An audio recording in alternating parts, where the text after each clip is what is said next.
अवधूत चिंतन श्री गुरुदेव दत्त श्री स्वामी समर्थ तुम्हा सर्वांचं आपल्या चॅनलमध्ये खूप खूप मनापासून स्वागत। 26 फेब्रुवारीला महाशिवरात्री आहे। महाशिवरात्री हा दिवस भगवान शंकरांच्या उपासनेचा अतिशय महत्त्वाचा दिवस। ह्या दिवशी शिवतत्व पृथ्वी तलावावर खूप जास्त प्रमाणात जागृत झालेलं असतं, म्हणून आपल्याला भगवान शंकरांची जास्तीत जास्त सेवा करायची असते। रुद्राभिषेक ही भगवान शंकरांची सगळ्यात आवडतीची सेवा आणि उच्च कोटीची सेवा। आजच्या व्हिडिओमध्ये आपण महाशिवरात्रीला रुद्राभिषेक कसा करावा, केव्हा करावा, कोणी करावा त्या संदर्भातली माहिती घेणार आहोत। तर चला व्हिडिओला सुरुवात करूया।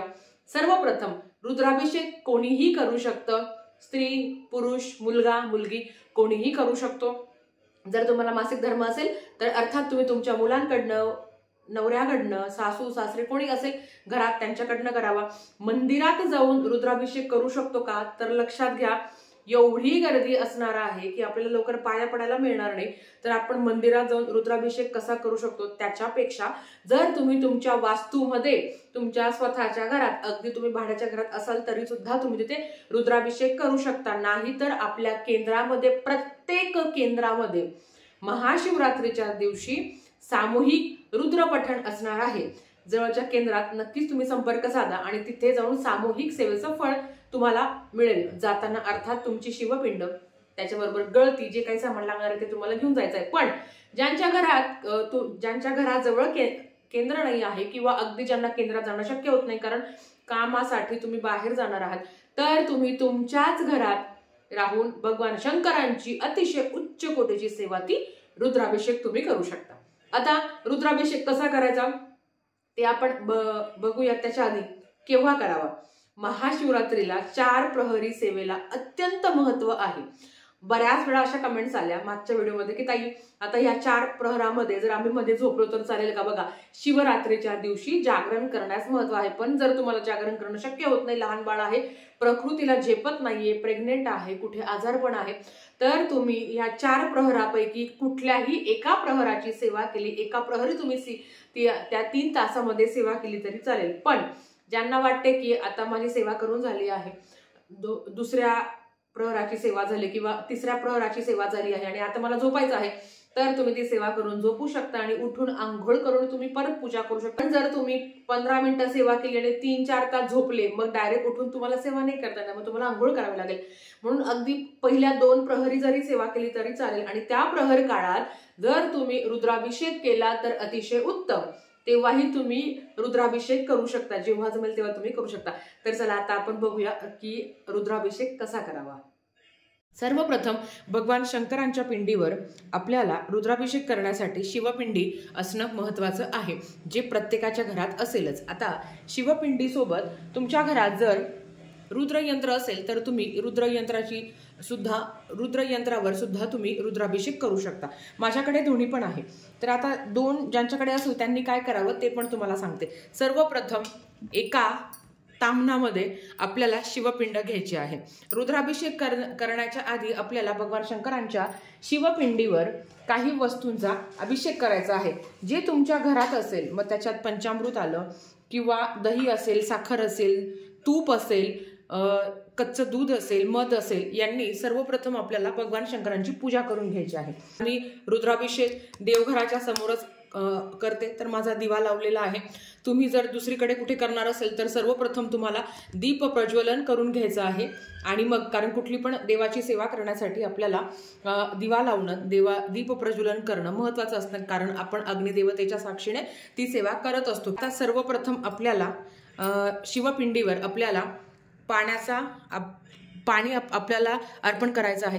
ओम नमः शिवाय, ओम नमः शिवाय, ओम नमः शिवाय, ओम नमः शिवाय। पाण्याचा अभिषेक करून झाल्याने कच्च्या दुधाचा अभिषेक करायचा असतो। ओम नमः शिवाय, ओम नमः शिवाय, ओम नमः शिवाय, ओम नमः शिवाय, ओम नमः शिवाय, ओम नमः शिवाय, ओम नमः शिवाय या पद्धतीने तुमच्या घरात जे आहे मध असेल किंवा तूप असेल तर तुम्हाला या सगळ्या पदार्थांनी भगवान शंकरांच्या पिंडीवर अभिषेक करून घ्यायचा आहे। सगळ्या वस्तूंनी अभिषेक करून झाल्यावर परत एकदा आपल्याला शिवपिंडी स्वच्छ धुवून घ्यायची आहे। ओम नमः शिवाय, ओम नमः शिवाय, ओम नमः शिवाय या पद्धतीने तर शिवपिंड स्वच्छ धुवून झाली का ती आपल्याला साईडला काढून ठेवायची आणि नंतर आपल्याला रुद्राभिषेकाच्या पूजेची तयारी करायची। रुद्राभिषेक करण्यासाठी जे ताम्हण आपण घेणार आहोत अर्थात ते मोठं घ्या, कारण आपल्याला सेवा करताना तेवढं गळतीने पाणी खाली गळत असतं आणि तेवढं पाणी पण लागणार आहे आणि तेवढं ताट पण मोठं लागणार आहे, कारण त्याच्यावर आपण भरपूर अशा सेवा करणार आहोत। तर रुद्राभिषेक करण्यासाठी शिवपिंड असणं महत्त्वाचं आहे, त्याच्याच बरोबर गळती असणं पण महत्त्वाचं आहे।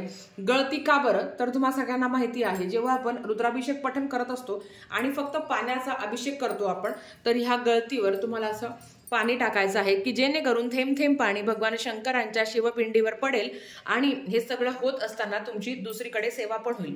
तुमच्याकडे जर गळती नसेल तर तुम्ही चमच्याचा वापर केला तरी चालेल, पण कसं होतं ना, एक तर आपलं वाचनाकडे लक्ष असतं, नाहीतर ह्या पाण्याकडे लक्ष असतं, म्हणून एकतर दोघांपैकी एकच काहीतरी होतं। म्हणून जेव्हा गळती असते तेव्हा गळतीतून थोडं थोडं पाणी शिवपिंडीवर पडत असतं आणि नंतर आपण आपलं पठण करत असतो।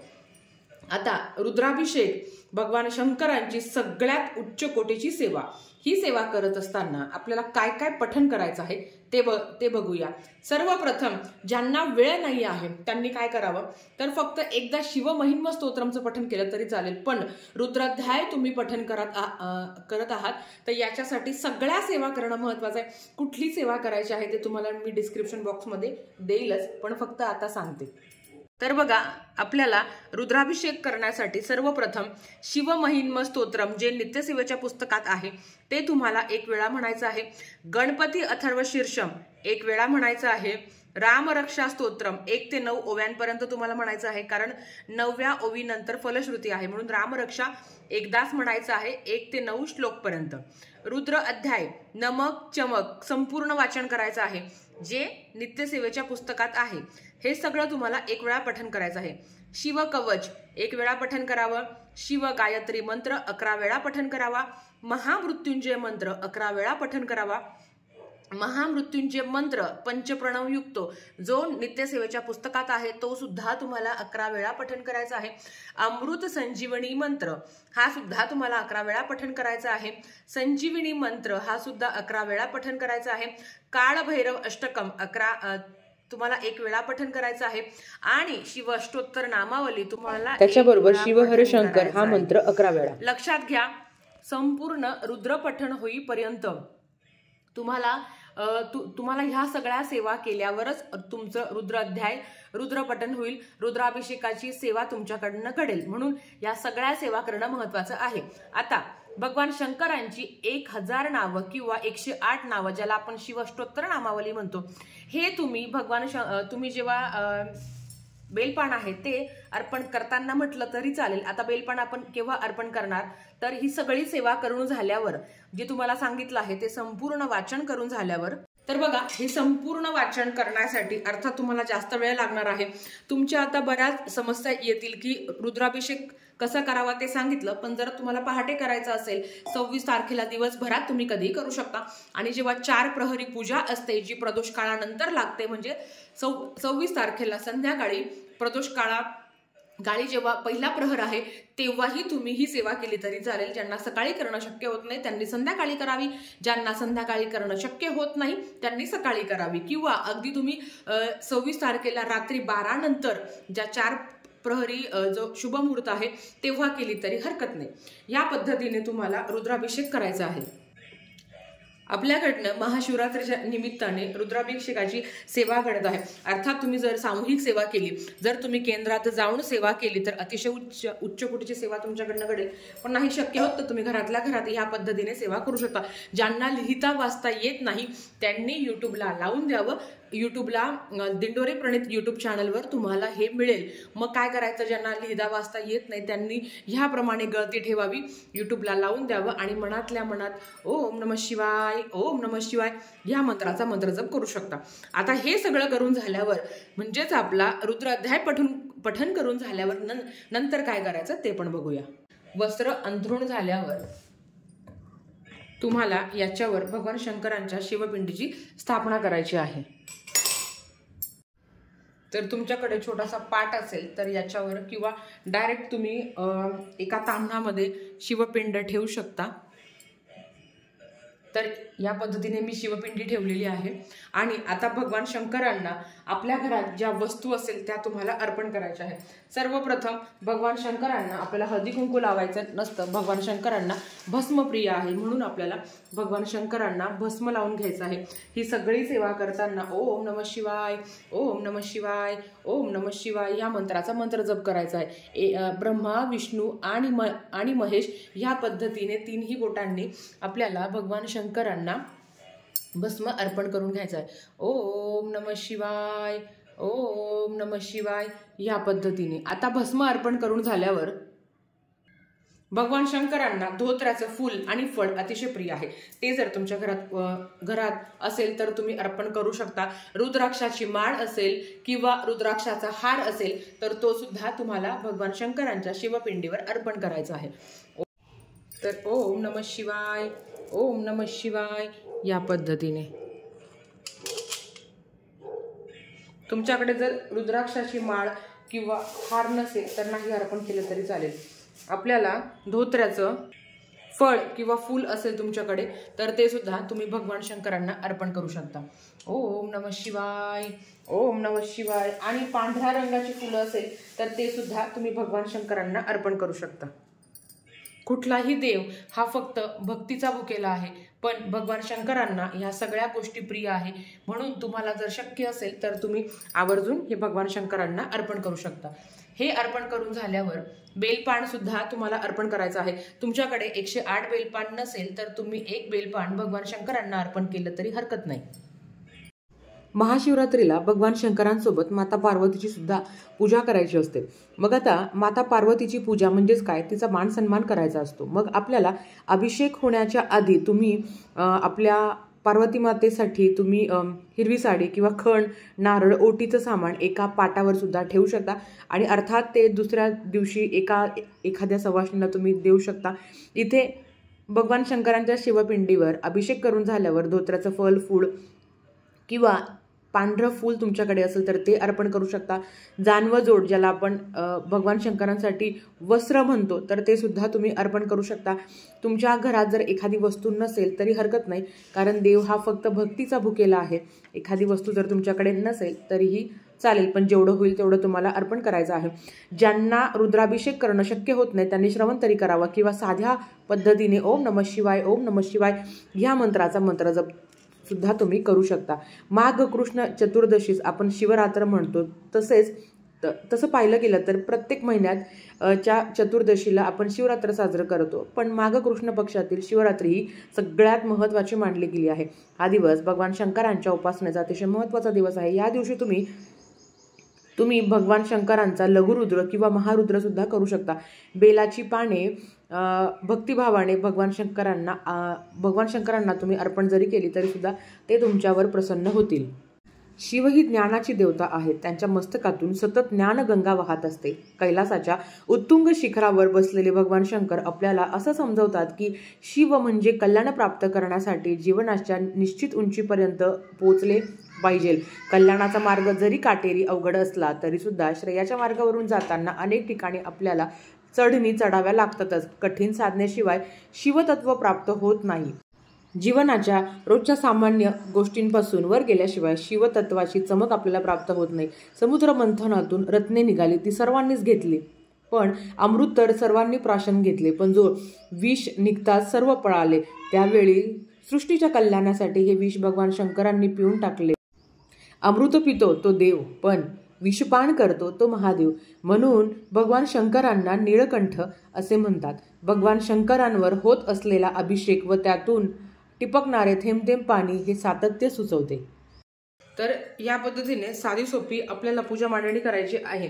रुद्रयंत्र असेल तर त्याच्यावर सुद्धा रुद्राभिषेक करायचा आहे, किंवा जिथे आपण गळती ठेवली होती रुद्राभिषेक करताना त्याच्या शेजारीच तुम्ही रुद्रयंत्र ठेवून त्याच्यावर थोडं थोडं पाणी सुद्धा तुम्ही अर्पण करू शकता जर तुम्हाला करायचं असेल तर। आणि जर तुम्हाला रुद्रयंत्र खरेदी करायचं असेल तर महाशिवरात्रीला रुद्रयंत्र खरेदी करावं, पण फक्त देवघरात आणून ठेवण्यात अर्थ नाही आहे। तुमच्याकडनं जर यांची सेवा होणार असेल तरच करावं। महाशिवरात्रीचा जेव्हा उपवास असतो तर तेव्हा अर्थात आपण फलहार घेत असतो, तर तुम्ही फळं नैवेद्याला ठेवू शकता, किंवा जर नसेल तर फक्त दूध आणि साखरेचा नैवेद्य दाखवला तरी चालेल। आणि जर तुम्ही फराळ वगैरे करणार असेल तर तुम्ही खिचडी किंवा साबुदाणा जे काही तुम्ही नैवेद्याला ठेवणार आहे किंवा तुम्ही स्वतः ग्रहण करणार आहात तर तो तुम्हाला नैवेद्य दाखवायचा आहे। आता ही पूजा तुम्ही 4 प्रहरीही करू शकता किंवा सकाळी सुद्धा करू शकता। आता ज्यांना रुद्राभिषेक अगदी करणं शक्य होत नाही त्यांनी काय करावं, तर त्यांनी फक्त ओम नमः शिवाय ओम नमः शिवाय ह्या मंत्राचा मंत्र जप जरी केला आणि भगवान शंकरांना 1000 वेळा किंवा 108 वेळा ह्या मंत्राचा मंत्र जप करून सुद्धा तुम्ही पूजा करू शकता, भगवान शंकरांच्या शिवपिंडीवर अभिषेक करू शकता। आता जेव्हा तुम्ही रुद्राभिषेक करता तेव्हा तुम्ही भगवान शंकरांचे 108 नावं घेतोच आपण, नाहीतर तुम्ही जेव्हा भगवान शंकरांना बेलपान अर्पण करता तेव्हा सुद्धा तुम्ही शिवाष्टोत्तर नामावलीचं पठण करू शकता। त्याच्यासाठी तुमच्याकडे 108 बेलपान नसेल तर एकच बेलपान अर्पण करून तुम्ही भगवान शंकरांचे 108 नावं तुम्ही घेऊ शकता। तुम्हाला सगळ्यांना माहिती आहे की भगवान शंकरांना बेलपान हे पालथं अर्पण करायचं असतं। बेलपान हे स्वच्छ असावं, कुठे चिरलेलं फाटलेलं नसावं। तर ह्या पद्धतीने स्वच्छ एक जरी बेलपान तुम्ही भगवान शंकरांना अर्पण केलं आणि 1000 नावं जर तुम्ही घेतले तरी चालेल, किंवा 108 नावं घेतले तरी चालेल। ओम शिवाय नमः, ओम महेश्वराय नमः, ओम पिनाकिने नमः या पद्धतीने। आणि ज्यांना शिवाष्टोत्तर नामावली म्हणणं सुद्धा शक्य होत नाही किंवा ज्यांना म्हणायला अडचण आहे त्यांनी ओम नमः शिवाय या मंत्राचा मंत्र जप करून सुद्धा आपल्याला भगवान शंकरांची सेवा करायची आहे। ओम नमः शिवाय हा जेवढा साधा मंत्र आहे तेवढाच तो प्रभावी सुद्धा आहे।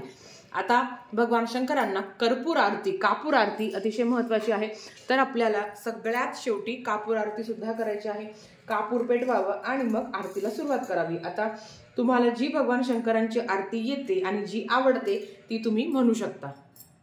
जय शिव ओंकारा, शिव हर शिव ओंकारा, ब्रह्मा विष्णु सदाशिव, ब्रह्मा विष्णु सदाशिव, अर्धांगी धारा, ओम हर हर हर महादेव।